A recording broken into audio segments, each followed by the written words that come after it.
Welcome back to another episode of Be Our Guest here on Musical Theater Radio. I am your host, as always, Jean-Paul Jovanoff. Today's guest is making a return engagement to the show. When last we spoke, it was April of 2021. We talked a little bit about his career in the St. Louis Fringe Festival, which at that time was forced to go online. Well, not anymore. From August 15th to the 21st of 2022, it will be live and in person once again. That's so exciting to have live theater with live people in the audience. So let's find out a little bit more about the festival and some of the musicals that people can see there by welcoming back to the show, Matt Kerns. Hey, Matt, how are you? Hi, thank you for having me back. It's so exciting. It's great always to have you talk about yourself and everything. So before we get to the Fringe, we got to get people to know who you are, who haven't listened to the first podcast, which they should go do. You have 20 seconds this time. 20 seconds, I can do Who's it. Matt in 20 seconds? So I have a master's degree from Neuropa University in contemporary theater performance. So I'm a performance artist, as well as a trained actor. I am also an educator. So I educate in the world of theater arts. And I, most of the time, am the president and artistic director of St. Louis Fringe. And we are a festival that we're going to talk about, but we've also expanded to a year-round organization where we do new plays, new works. We are doing a burlesque thing. This year, we're doing a holiday film festival for independent filmmakers who are interested in making holiday film shorts. And yeah, that's who I am. I am the head of the world of the independent arts in the Midwest. That's a great title. Do you have that on your business card? It should. You should get that. I don't know if it would fit. So before we delve into more musicals, let's talk an overarching general thing about the St. Louis Fringe.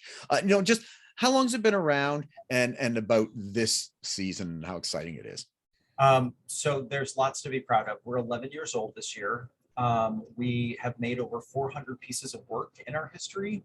A lot of them have gone on. One of them has gone on to off-Broadway. And that we're proud of that because it started with us and workshopped through us for a few years. When the world had to turn into something different because of the pandemic, we were one of the first festivals in the world to become a digital festival. And we never stopped making work, which is great. Our artists were nimble and they turned, their walk-in closets into studios, and we performed live to Zoom and just made it happen. And it continued trying to unfold what that looks like for people now that we're back in the world, people who are interested in continuing in the digital performative arts. And this year we are back live. We have five venues, as a matter of fact. One music stage with our friend Schlafly over at the Schlafly Tap Room here in St. Louis and downtown. 3 of our venues are through our partnership with the Kerns Arts Foundation. So we'll be at the Dot Zach Theater, which is where our main stage is. We'll be at the High Low Literary Center, which is our experimental stage.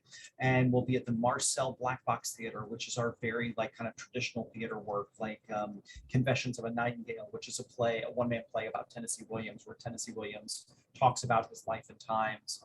And then we're actually doing a brewery takeover of the Urban Chestnut Brewery, and we're doing performances over there as well, which is right in the same footprint of our festival. So it's very exciting. We've had more applications this year than ever before, and we do not have 2 cubits of space for another act because we are so full, and it is so exciting to see so many artists that have made work and are ready to come out and show it.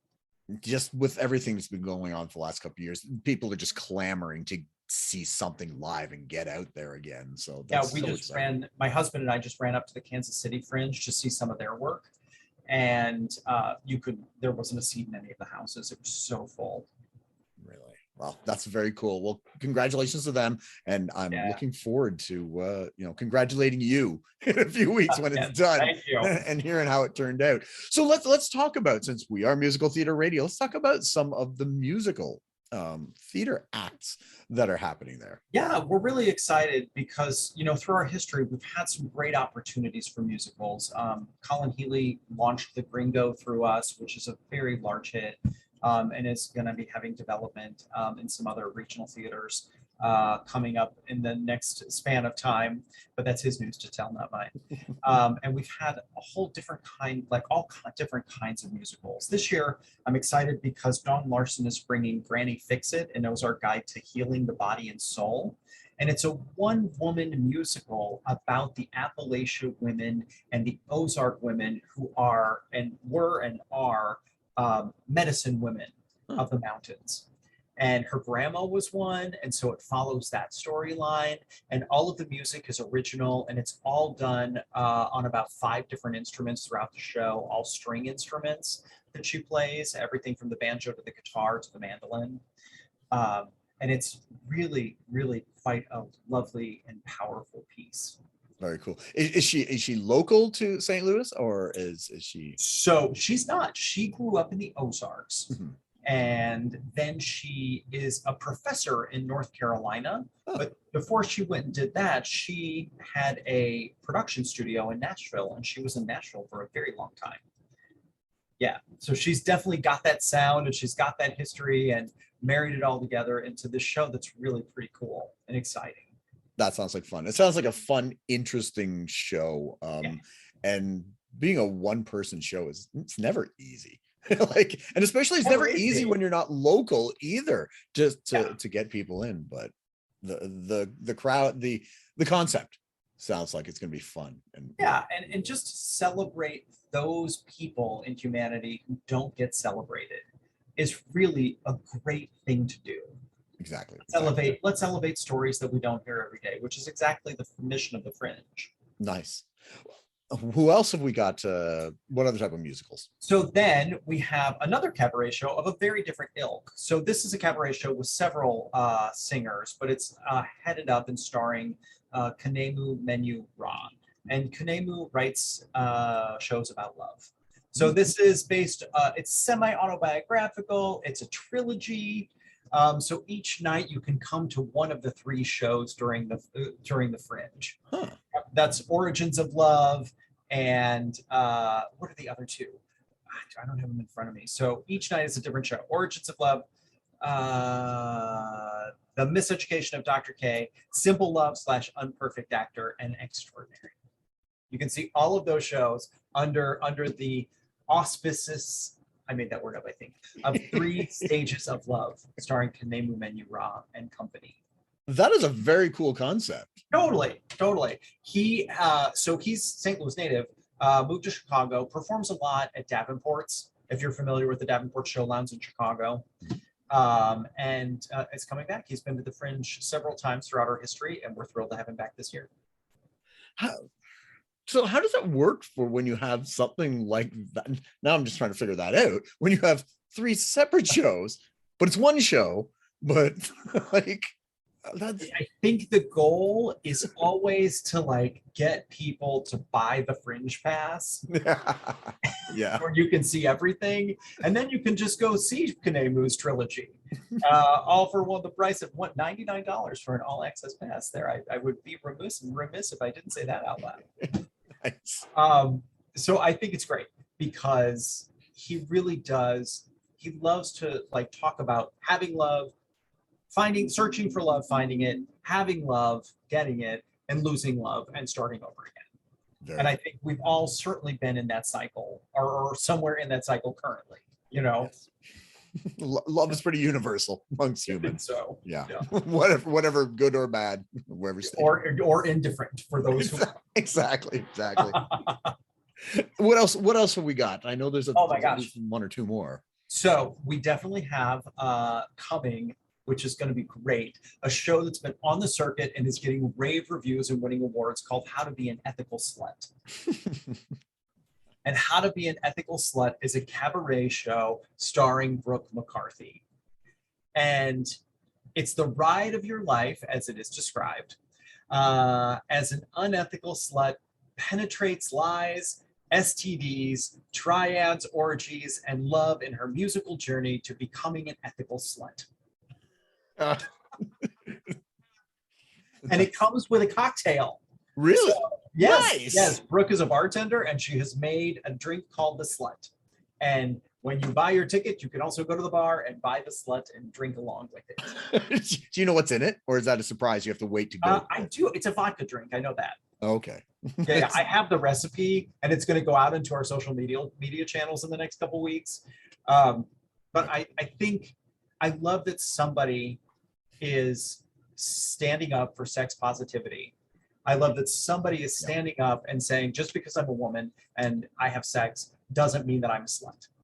This term has been created to make shame instead of say, hey, these bodies have the ability to have pleasure, and that's okay as long as everybody's consenting and above age. Yeah, well, yeah, exactly. Everything, it's sad that that is a thing still.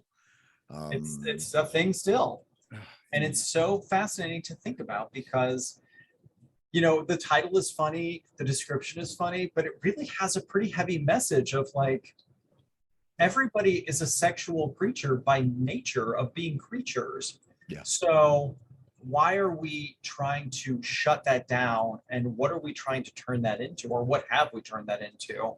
That now younger generations are standing up and saying, no, I don't accept those old tropes. And I'm going to re-message this for myself and for others. That's a fantastic message, getting it out there, and it sounds like a fun show. You get to drink. I mean, I think people have been loving it. I mean, I'm following it across the circuit, and it really is very popular. That's very cool. I do want to say this too, if you don't mind. No. So we have this year, St. Louis Fringe is the St. Louis premiere. That's a big sentence. Of the 24-hour play project out of New York. It's never been here before. And we are going to be the people who bring it here. And in bringing it here, we are putting together, we have 4 teams that are ready to meet the facilitator on Friday night, have a workshop where everybody brings in some kind of prop of some kind. They go away, and a day later, the following night, they will perform a show that they've created. Wow. And so I bring this up because it could be a musical. I don't know that for sure. I don't know what it could be, but there is the possibility that they go away and they write a musical and come back. So who are the people that get chosen to write, or how does this work? That's a good question. So they ask that you bring to the table a team of 6 to 8 artists as one ensemble. Okay. And in that ensemble, there are people that are designated producers, people who are designated writers, people who are designated technicians, costume designers, and people who are designated as actors. Wow. That sounds very cool. And if they can pull off a musical in 24 hours, more power to them. That's more than I could do, for sure. Exactly. I'm thrilled to watch them try. And I just think it's so exciting to have works like this coming to this region that are not only like showing everybody flexing their artistic muscles, but moreover, they're showing the amazing amount of local talent that we have. Yeah. And reminding everybody, I hope, that these companies that are coming to the table are here all year round, and to go out and see the work that they are doing in the neighborhoods where their theaters live. Yeah. And that's a fantastic point, because whenever we think of theater or musicals, or just theater in general, we always think New York, London, even Toronto, Chicago, like that sort of thing. When artists are fantastic everywhere in the world, and places like St. Louis and things like that get overlooked because they aren't considered the theater hub or whatever. And because the flyover states, right? Yeah. And if you pay attention to, even like the New York Times recently did an article on Opera Theater St. Louis, because they just released the Harvey Milk Opera. That was his big premiere. Sean and I went and saw it, and it's like, look at what we're doing here. We're making space for new cutting edge work, even in spaces that are hard to find space for new work at all, like opera. Opera is not a discipline that's completely open and welcoming to new works. They're used to the kind of standard canon. Yeah. So opera theater is really making a difference over there and opening that door for new works and new opera in the modern day. It's very exciting. Yeah. We again, as a community, we need to rethink where talent lies and where everything is, and talent is everywhere, and we just need to look for it. That's even in kiddos, if I could just steer that segue. Nice. Get that. So we always try to bring kids to the table because the Fringe is not just for adults. The Fringe is for everybody. And so we want to make sure that there's always work for everyone around. This year, we're excited because the Gateway Center for Performing Arts is a local theater school here for middle school and teens. And they are bringing something called Show Starters. And their Show Starters is their middle school cabaret series. Nice. So you and I both know there's a lot of stuff out there for teenagers, especially in the summertime. There's lots of musicals, there's lots of workshops. There is not a lot out there for middle school kids. Yeah. And so this opportunity is specifically for their middle school kids to come, and they're doing an hour-long cabaret show where they're going to sing the American Songbook at 12. I love it. Not, but they are the future. Of course. They are the ones that are going to be in all these shows and creating all these shows. So it's always great. If we're talking about like creating people who are either going into the craft or kids who are going to love the arts for their whole life, we want to start them and give them opportunities as early as possible. Yeah, for sure. So, and the nice thing is they might not go on to be performers, but they might go backstage. They might write. They might be the producers. They might be the next you to take over the St. Louis Fringe. I'll tell you what, at some point they're going to have to. Yeah, I think it's the same thing, and I think even if they never do another thing in the arts again, we've at least instilled in them a love and respect for it, and they'll come back as a patron. Yes. And, those roles of people sitting in the seats are as important as the people on and back behind the scenes. Yeah, it's a symbiotic relationship. None of us can survive without each other. So none of us could survive without each other. Yep. And then, I'll tell you about a few other things just for the excitement of it. First of all, like I said, we had so much interest this year. There are 5 dance concerts in the festival this year. Wow. Yeah, we usually have 1, but to have 5 is really exciting. There's a great show coming that's really powerful. It's a mixed media performance poetry piece starring a woman named Lillian Brown, who teaches at Ripon University in Wisconsin. And it's called the Oriole Complex. And in this show, Lillian is taking on the stereotypes that are ascribed to Black women. So she, as a Black woman, is going, no, I want to investigate this and I want to explore this as to why these stereotypes are stuck to us and how we let them go and show people we are just people. I think it's going to be a really powerful piece. There's a drug play is what it's called, and this is a non-linear devised piece of work about the war on drugs. Wow. So I don't know what that means, but I guess we'll find out what that dystopian rave-like atmosphere is when we all get there. Yeah. And I would be remiss if I didn't tell you that we are so excited and thrilled to welcome back our friend Lola Vanella, who is a burlesque performer and a singer. There's definitely music in Lola's show. Lola is a hometown hero. She's from here. She discovered burlesque here. She used to be a musical theater performer. She found burlesque, fell in love with it, and became an international burlesque star. And she now lives in New Orleans, where she performs weekly. And she's bringing a show back here called the Storyville Burlesque. And I just think that it's so exciting to remember that musical theater comes from this vaudeville, that comes from burlesque, and it's all tied together. Yeah. And in St. Louis, we have this very interesting history with it, because a few decades ago, we also had an international burlesque star in Josephine Baker, who is from here. And now, a couple decades later, we have Lola Vanella, who's on that same trajectory. That's very cool. Yeah. Yeah. It sounds like you've got this incredible festival going on there. And I know we talk about musical theater specifically on the station, but more importantly, go see theater. It doesn't matter if it's musical theater, dance, or whatever. And that's the great thing about the Fringe, and no offense to anybody in the Fringe who puts on a show, the quality ranges, right? But sometimes the quality ranges because they're trying something. That's right. And we're a garden, and we're we're a biology lab, right? Yes, exactly. So I think I always look at us as a garden because we're planting a seed, we're watering it, we're growing it, we're seeing what happens. Sometimes it's 100% biology lab where I don't know what it is, but I want to play in this unknown space. And sometimes that works, and sometimes it falls flat on its face, and both answers are right and celebrated.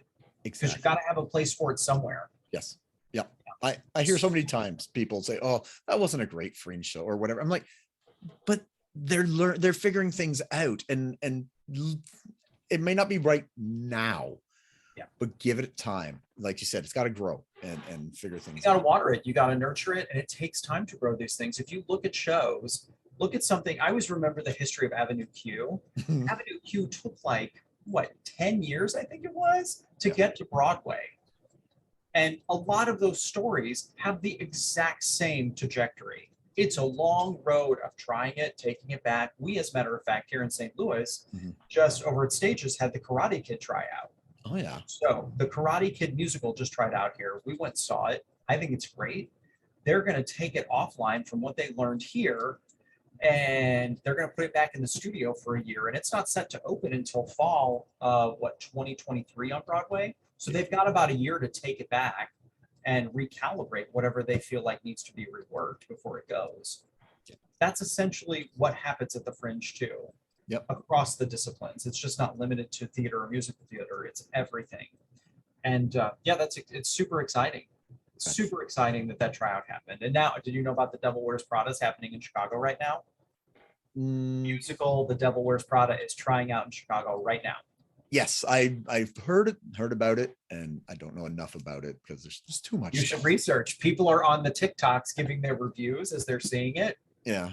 And they are ranging, which is interesting. From like love it, loved pieces of it, hate it, it doesn't work, it totally works. I mean, it's really great to see, because I'll tell you, I was living there when the Addams Family tried out there, and it was the same thing. I mean, people ranged all over the place, and they took that thing back into workshop and they reworked it before they released it on Broadway. So these kinds of places that do this, like the Fringe and the other theaters that are participating in these kind of experimental growing processes, they're very important. And the patrons' input is equally super important. Yeah. So, well, congratulations on getting the festival up again, live and in person. Give us some information about how people can go see it, where they can get tickets, all that, the important stuff. So St. Louis Fringe happens August 15th through August 21st in the Grand Center Arts District and beyond here in St. Louis, Missouri. You can find all of the digital program and all of the calendared events at stlfringe.org under the STL Fringe Fest 2022 tab on our homepage. And you can buy tickets for as little as $15, and they range, the highest ticket price is a $99 all access pass, which gets you access to almost 50 shows. Wow. You can't beat that with a stick, as my grandma used to say. That would take a lot of looking at the program, looking at the schedule, and trying to figure that out. But but I mean, that's where we're at. Artists want their work out there again. That's fantastic. Matt, congratulations on the Fringe. You've given me another reason. I'm gonna try and get out to St. Louis in maybe next summer. We have a guest room. You're always welcome. You are too, because I gotta meet you. I gotta go see the Fringe. The Muni's out there. So the Muni, we just saw Sweeney Todd, which has never been done at the Muni ever in its whole 100-year history. Wow. And it was, let me tell you this is a great story, because it might not get out to you guys that way. So we were there on opening night, and we were sitting there, and that music, it just can't stop. Oh yeah. Once it's going, it's going, it's going, it's going. Well, so the Muni is in the middle of Forest Park. So randomly, over by this place that hosts weddings, right as we're getting to the end of Act 1, this ginormous fireworks show starts. And we're all like, all right, trying to watch the show, kind of watching the fireworks and back and forth and back and forth. And they're just like, Mrs. Lovett and Sweetie are just like racing. They're like, we've got to get through this. Yeah. So she finally gets to it. And she finally says, well, you know me, bright ideas just pop into me head. And she just stops and looks at the fireworks and waits for them to finish. I was like, and that is the genius of the Muni. At some point, I will come on here and I will tell you every childhood muni story I have where things like that have happened. And you watch these professional, amazing artists just go, cool, I got to figure out how to deal with that happening right now. Live theater can't beat it. I don't care how much you love movies and TV. They're not going to do any of that stuff. The art of gathering is magical. It's awesome. I'm gonna make it out of St. Louis. I've never been out there. I'm gonna do that next summer at some point. So awesome. Again, thank you, Matt.